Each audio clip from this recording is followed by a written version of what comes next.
had always wanted to cycle along Belgium's shoreline, which boasts of an 80-kilometer cycle path. Intrigued, I landed in Ostend, a city popular in its own right, with historical ties to maritime trade and art festivals, which is worth its name in gold as the city is quite artistic.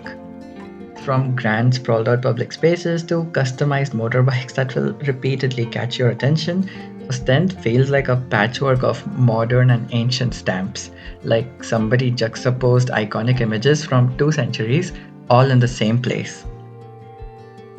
Promenade here is busy but spacious. There are often seagulls and pigeons who dive into view, and if you're not careful, they will be off with your fries and drinks.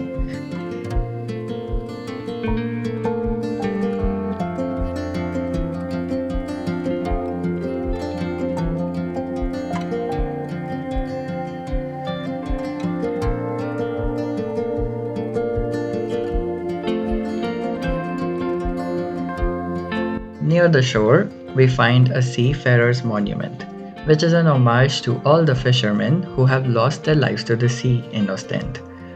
This is right in view to an artwork that can be best described as strange bright rocks, and they do stand out quite spectacularly against the city background.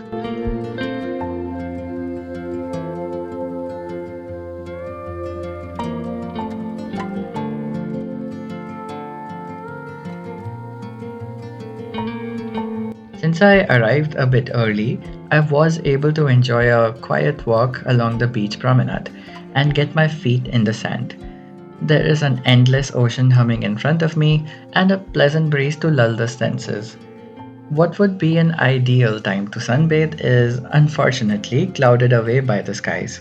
So I head on towards the bicycle rental shop. At this point, if you would like a recommendation, just take the first one you find and begin your cycling journey. The path along the beach could not be more inviting. And as I embarked, even joined pleasantly with a pair of seagulls singing, eventually the wood, the sand, the clouds become rather harmonious. Occasionally, this rhythm breaks with beachside decors or a walkway to the rocks.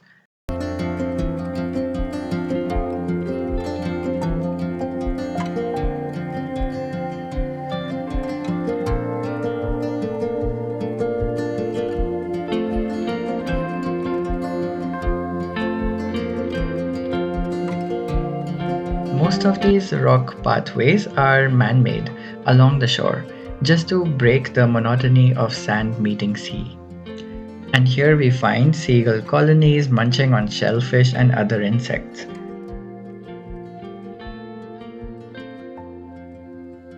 While riding down this track, I realized we had the tram network right next to the bicycle path, which is another way to perhaps explore the shoreline if you would like the visuals and none of the sand in your ears.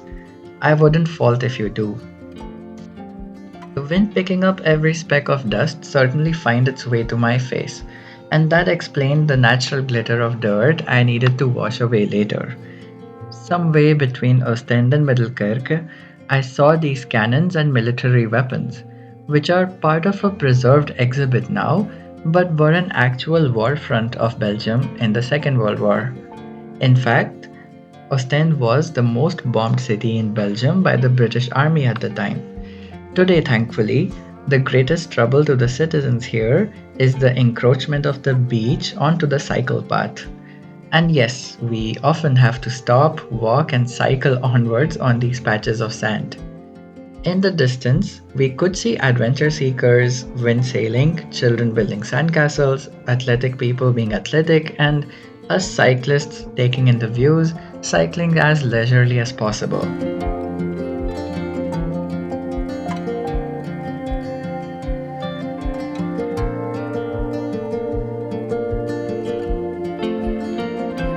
On the beach itself, multiple oval shells belonging to cuttlefish are scattered all over. This is likely a lunch well done and dusted by our friendly seagulls. But it is quite fun to see odd things that a distant city life would not be attuned to, at least for me.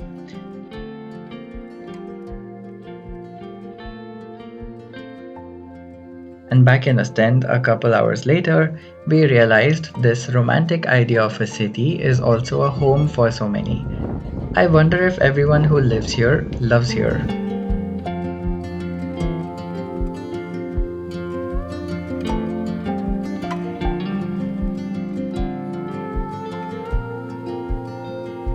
And to think, Ostend is just a couple minutes away from incredible Gothic castles and sun baked cobblestone streets, seeking which would lead you to one of the most interesting cities in the world called Bruges.